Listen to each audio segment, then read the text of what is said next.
Êtes-vous curieux de savoir si votre situation financière correspond à celle des personnes de votre âge en France?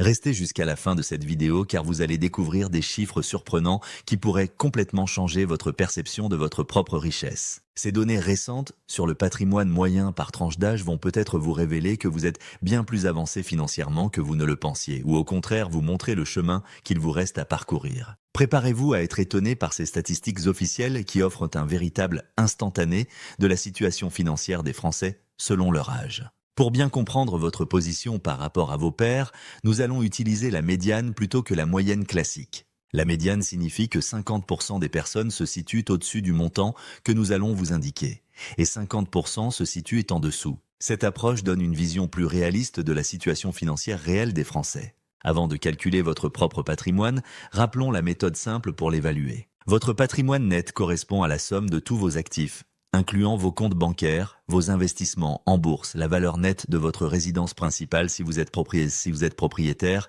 et tous les biens ayant une valeur marchande.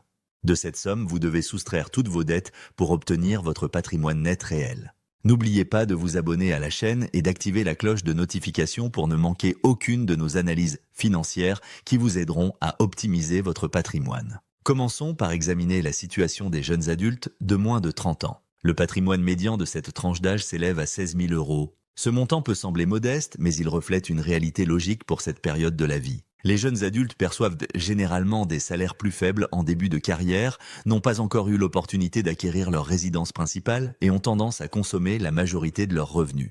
Si vous avez moins de 30 ans et possédez plus de 16 000 € de patrimoine, félicitations, vous êtes déjà en avance sur la majorité de votre génération. Cette période de la vie est cruciale pour établir de bonnes habitudes financières et commencer à épargner, même de petits montants.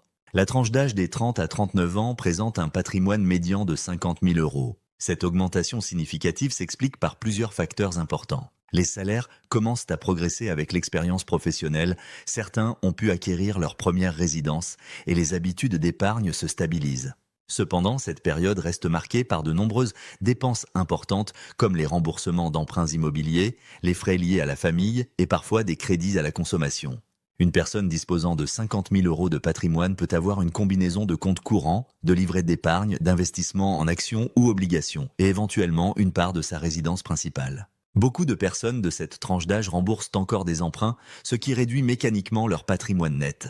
L'établissement d'un fonds d'urgence devient prioritaire à cet âge pour faire face aux dépenses imprévues. Entre 40 et 49 ans, le patrimoine médian atteint 110 000 €. Cette progression notable s'explique principalement par la contribution de l'immobilier au patrimoine global. Beaucoup de personnes dans cette tranche d'âge ont acquis leur résidence principale vers la fin de la trentaine ou au début de la quarantaine, et la valeur nette de ce bien immobilier représente souvent la part la plus importante de leur patrimoine. C'est également à cet âge que les investissements pour la retraite commencent à prendre de l'importance, notamment via les plans d'épargne retraite. Les investissements en actions, obligations ou fonds communs de placement deviennent plus significatifs pour ceux qui ont choisi ces classes d'actifs.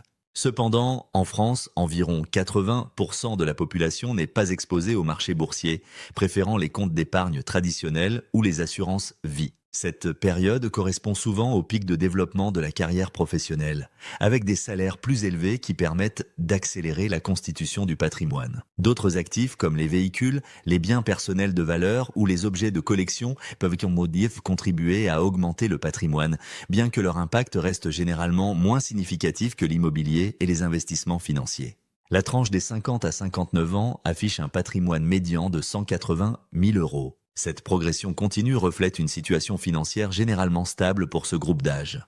La propriété immobilière demeure le contributeur principal à la valeur du patrimoine, avec souvent un remboursement avancé des emprunts immobiliers. Les économies en vue de la retraite deviennent prioritaires, principalement via les assurances vie et l'immobilier locatif pour certains. C'est généralement l'âge où la plupart des dettes de consommation ont été remboursées, permettant une meilleure accumulation de richesses. Cette période correspond souvent au pic des revenus professionnels ainsi qu'au pic du patrimoine net avant la retraite. Certaines personnes peuvent avoir des investissements dans des entreprises ou posséder leur propre société, ce qui peut considérablement augmenter leur patrimoine, bien que cela reste minoritaire dans la population. C'est également l'âge où les premiers héritages peuvent être perçus, apportant une aide financière appréciable à la constitution du patrimoine.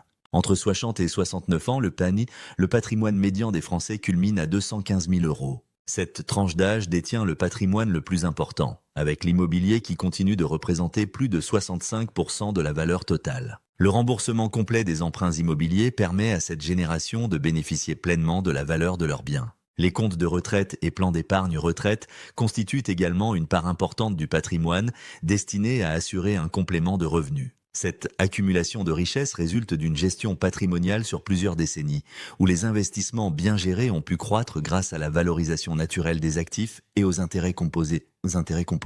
Le temps joue un rôle fondamental dans la constitution d'un patrimoine, d'où l'importance de commencer à investir le plus tôt possible. La probabilité de recevoir des héritages devient également plus élevée à cet âge, contribuant à l'augmentation du patrimoine global. Au-delà de 70 ans, le patrimoine médian commence à diminuer légèrement pour s'établir à 210 000 euros. Cette baisse s'explique par plusieurs facteurs liés au changement de mode de vie à la retraite. Les personnes propriétaires de biens immobiliers commencent parfois à les vendre pour simplifier la gestion de leur patrimoine ou pour financer leurs besoins de retraite. Cette période marque la transition d'une phase d'accumulation de richesses vers une phase de consommation de cette richesse.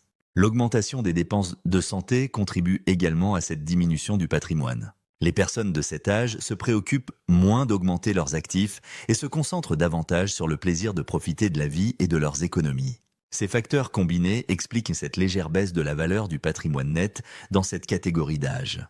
En conclusion, cette analyse du patrimoine par tranche d'âge offre un aperçu fascinant de l'évolution de la richesse des Français tout au long de leur vie. On observe clairement le passage d'une période d'effort et de détermination pour accumuler de l'argent dans la jeunesse vers une période plus sereine mais aussi plus dépensière à la retraite. Ces chiffres constituent une référence utile, mais il est essentiel de se rappeler qu'il n'existe pas de solution universelle en matière de gestion patrimoniale. En restant attentif à vos dépenses et en prenant des décisions d'investissement intelligentes, vous devriez pouvoir largement dépasser ces moyennes nationales. Chaque situation personnelle est unique, et ces statistiques doivent être considérées comme un point de repère plutôt que comme un objectif absolu à atteindre.